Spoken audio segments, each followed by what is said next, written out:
Today on Veterans Stand Up, I'm talking about homeless veterans with Seth Eisenberg, the founder and director of Operation Sacred Trust, or is better known as OST. It's a nonprofit that has helped prevent and reduce homelessness for thousands of veterans in South Florida since 2011. So welcome, Seth. And I'd like to begin by asking you the big question, which is, why do we have homeless veterans? Well, first of all, Dr. Lawrence, thank you so much for our time together today and for your legacy and lifetime of inspiring us to do our very best for our nation's warriors and their loved ones. So we've had many years of experience, well over a decade. We serve typically over 1,000 homeless and at-risk veteran families each year. And we've learned a lot about what it is that lead veterans into homelessness, what we could possibly do as a nation to prevent that. But what homeless veterans, at least 90+%, have in common is that they have no one to fall back on in a crisis. You know, if you or I went through a crisis, and there are very few people we know in the world who don't go through a crisis at one moment or another, whether it's a family member or a close friend or a colleague, we've got somebody to fall back on and to help us navigate, whether it's a health challenge or a job challenge or an emotional challenge. We've got people that can help us get through that. But for the veterans who fall into homelessness in this country, including those who fell into homelessness years, even decades ago, even after World War II, Vietnam, Korea, that's what they share in common, that they don't have anyone to fall back on in a crisis. And we, as a society who have benefited so much from the services and sacrifices of these veterans, have a responsibility to be there for them, to answer their call, and to make sure that when our most vulnerable veterans do find themselves in a crisis, that they can count on us to wrap around services to help make sure that crisis is short, brief, resolvable, and that they can move on to pursue life, liberty, and happiness in their own lives. Is it a question of resources?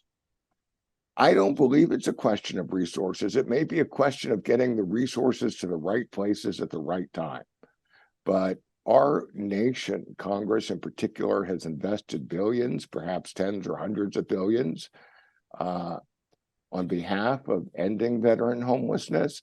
When we first started Operation Sacred Trust in 2010, 2011, on any given night, there were about 100,000 veterans homeless in this country.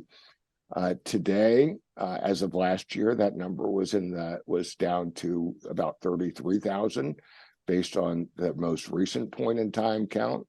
The Department of Veterans Affairs announced actually just this week that they've made significant progress reducing veteran homelessness, actually publishing a number that said they had reduced homelessness by about 40,000 veterans.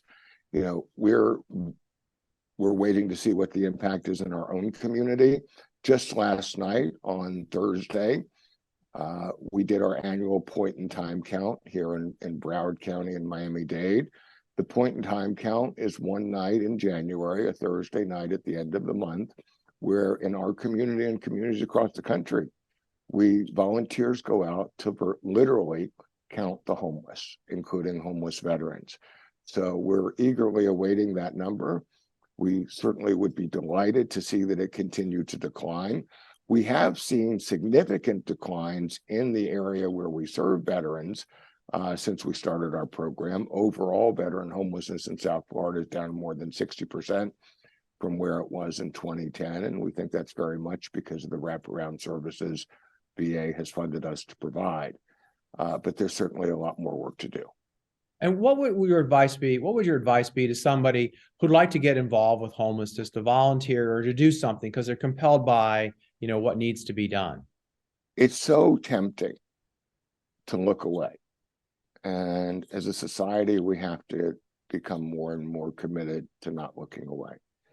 That when you meet someone in your community who is going through homelessness, particularly if you meet a veteran who's going through homelessness, it's important to reach out, to connect that person to services in your community. Just about every community in this country, and maybe actually every community in this country, has services.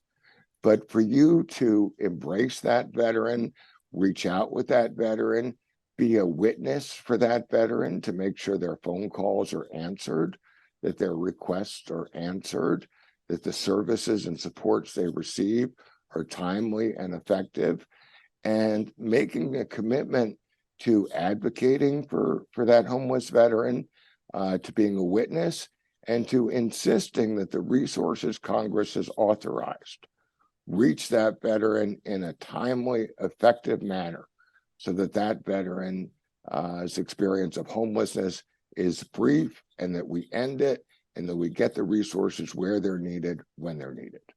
Thank you, Seth. Thank you, Dr. Lawrence. It's always a pleasure to see you.